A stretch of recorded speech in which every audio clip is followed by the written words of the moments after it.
好，再回到节目现场，那我们的焦点呢，刚刚谈了很多东北亚的局势，我们现在要转向南亚了，来看看印度国产的光辉 Mk1A 这个战斗机呢，在日前的杜拜航展上可以说是丢脸丢大了，因为坠毁了，重创了印度制造的招牌，并且还吓跑了包括亚美尼亚啦、埃及啦、巴西跟菲律宾等等4个潜在买家想要买你武器的这个购买念头，现在拜拜没有了。其中，亚美尼亚成为首个公开撤单的国家，不仅让印度损失了12亿美元，还破灭了他们之前想的这个如意算盘，从亚美尼亚当做一个出发点，然后打开军售中亚这条路子，现在感觉是走不通了。所以呢，光辉战机在杜拜失利，我们都知道要做生意呢，好口碑的累积是要千日的，但是坏口碑的这个砸盘呢，只要一夕之间就完成了。这一场杜拜的坠机事件就印证了这一点。那印度这一次的外销军备闹了一个大笑话，委员觉得他们未来还有救啊？现在这个坠机要看原因啦。它现在被认定的原因是它的飞控系统出了问题。是，那飞控系统出了问题，这个几乎就是飞机的灵魂跟心脏啊。那你飞控系统出了问题，不管谁来开都可能出问题啊。因为这一次光辉战机啊，在杜拜的航空展上面，他们派的出来的飞行员是王牌顶级飞行员。那你如果是亚塞拜然，你敢讲说我平常开飞机的这素质这么高吗？你不敢讲。第二个，因为要去杜拜航展，所以它的维修档次也都比一般平常维修来的高。更好了。那你任何国家的维修档次不可能每个都派去表演嘛，所以维修档次平常没有那么高。那第三个，那基建，看起来好像也还好而已哦。但如果被认为是飞控电脑出问题，就你整个飞机的设计本身是有问题，那请问你我还敢买吗？我还敢买吗？我拿我的飞行员的生命开玩笑啊！没错。而他这一架的为什么会被认定飞控有问题啊？就是如果是人为操作，它在翻转的时候会很顺，可是被认为在镜头上它翻转的时候顿了一下，是，那顿那一下就表示飞控电脑接不上去，有 bug 出现了啊。然后接下来就是它拉下来的时候拉不上去的推力，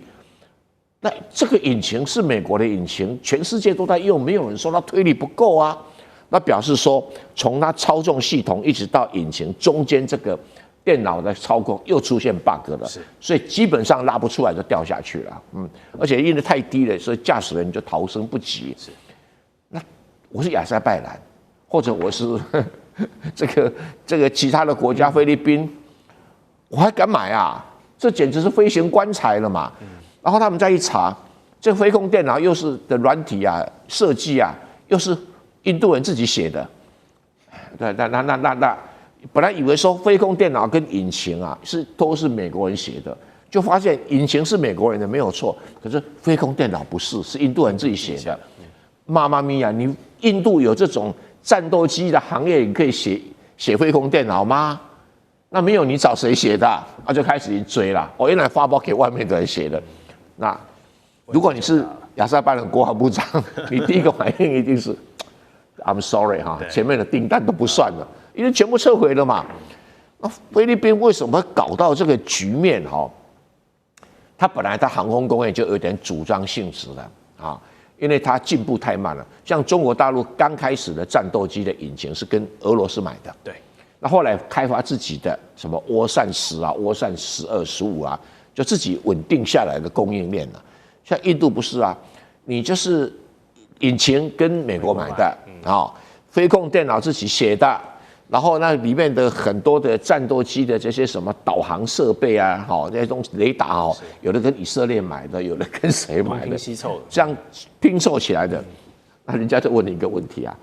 你的飞机总工程师显然都不行啊，对啊，那我怎么敢买你的呢？对啊，所以订单撤掉了是保平安的。是，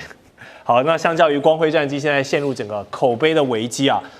来看到中巴共同研制的枭龙战机呢，则是另外一个面向。他们在这次的航展上呢，敲定了一笔新的订单。虽然官方没有公布买家是谁，但是腾讯新闻分析最有可能买货的人呢，就是孟加拉跟伊拉克了。无论是哪一方，这笔买卖呢，都会对印度形成压力因为如果是孟加拉买的，那么代表东线将出现可以携带中程空对空导弹的战斗机编队；那如果是伊拉克买的话，那则意味着枭龙在中东、还有南高加索、还有南亚之间可以形成一个更完整的部署带，这都不是印度想要看见的情况，因为会对他们的周边安全布局呢造成长远的影响。赖老师怎么分析这款枭龙战机？它的 CP 值怎么样？还有，如果孟加拉跟伊拉克对于这款战机补足到他们的战力里面，他们的战略目标是什么？我觉得，如果是孟加拉买的话，孟加拉基本上来讲可以比较有效的去顶住过去长期以来印度给他的压力。是因为印度它在南亚，它确实是大国，现在又已经是14亿人口的大国了。可是它对于它的周边国家长期以来都是不友善的。我们也知道，它跟巴基斯坦之间的关系一直很紧张。这个很紧张，除了有这个历史的因素以外，还有领土上、主权上的矛盾在里面。当然还有宗教信仰在里面，因为印度本身14亿人口中有将近2亿人口是穆斯林，所以这些人是比较倾向于跟孟加拉或者是跟这个巴基斯坦的是比较结合的。所以对印度来说，它对于巴基斯坦的压力一直在，但是巴基斯坦本身也不是一个小国，它是2亿人口的大国。所以巴基斯坦在中国的支持下，它事实上能够顶住这个印度。孟加拉就不一样了，孟加拉长期就是被印度欺负，你看前任的总理后来逃亡的时候跑到印度，那事实上也就是因为它涉及到贪腐，涉及到内部的镇压、高压的统治的问题，后来被人民推翻以后。你看他跑到的还是印度，这代表什么？印度的手伸在孟加拉伸得很深。那现在的政府，它基本上来讲是比较对印度它是有意见的。所以如果说他买了这个枭龙战机的话，他当然对印度的空军就会构成了牵制啊。我个人认为这个对印度来说他不乐见，但是如果孟加拉在这一届的政府看起来是比较坚定的，上一届的政府。他基本上其实是一直想往中方这边来移动，因为他知道如果他能够跟中国成为盟友的话，那他就比较有筹码跟印度顶。但是问题就在于他还没有转过去的时候又被印度拉过来，然后最后因为贪渎啦、镇压的事件，他被迫下台。好，我觉得印度这个部分里面，除了孟加拉，也除了这个巴基斯坦以外，还有一个就是斯里兰卡。斯里兰卡基本上我们也看到，它也慢慢的比较。跟中国大陆比较靠近了这个对于印度的整个战略都不处于不利的一个地位。孟加拉最大的一个问题是在于，因为它有一个很好的港口，它可以监视到印度的这个潜舰的出海口，这个对印度来讲，它内心里面一直忐忑不安。如果能够顺利的迈进伊拉克，就是你刚刚提到的，能够顺利的迈进伊拉克，一定会让伊朗下定决心。因为伊朗过去就摇摆不定，后来由于没有买中国的这个歼10C，所以使他后来吃了一个大亏。如果他有歼10C，他可能就不会被以色列跟美国打得那么惨了。是。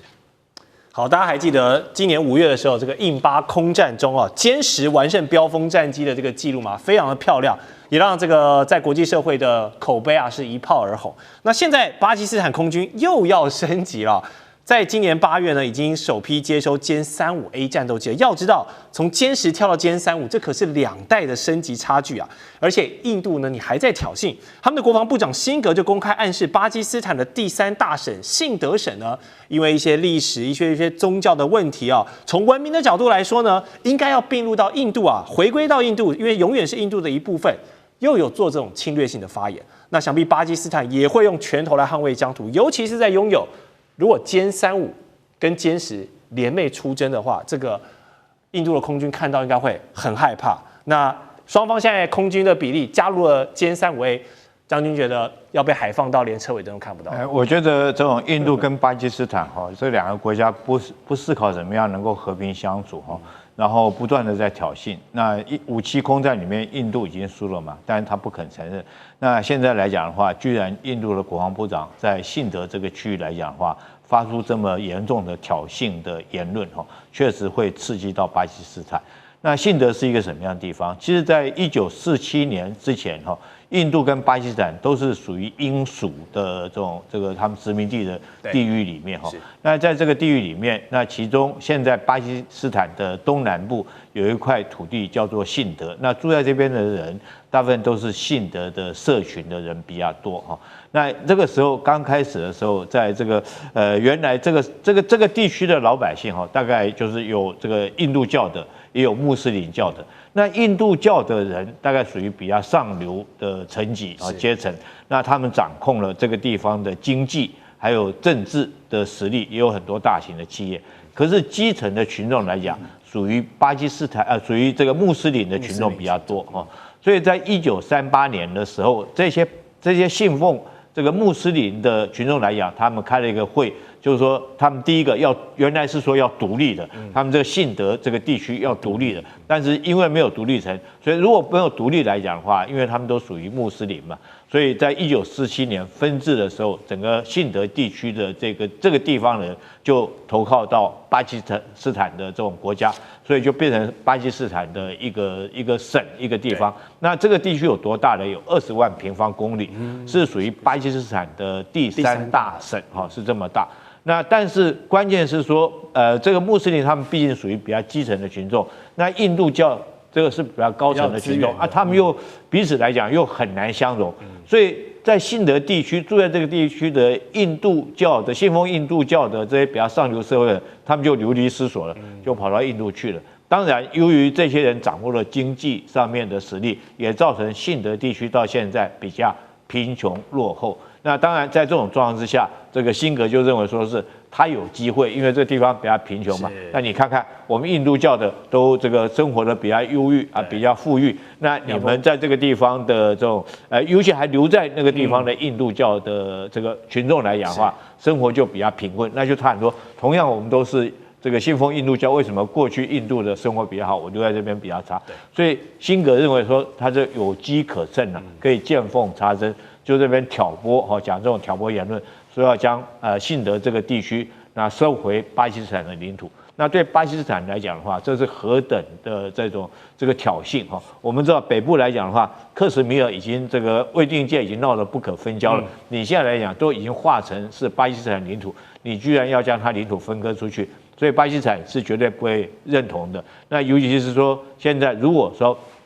他有了歼35A 的战机之后，他的战力更强哈。那在这种状况之下，他连这个歼17都可以打败印度，那何况是歼35？所以我觉得这时候巴基斯坦对于捍卫自己的领土跟主权会更有底气。是，还是要拳头话呢，讲话才有分量啦。好，稍后回来，我们要跟3位专家继续探讨，就是发生在香港新界的鸿福苑大火，这个公安工程呢，究竟本该防范未然的防火机制，为什么会出了一些问题？我们待会回来告诉你。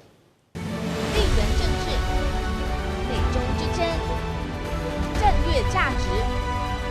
强权崛起、小国生存，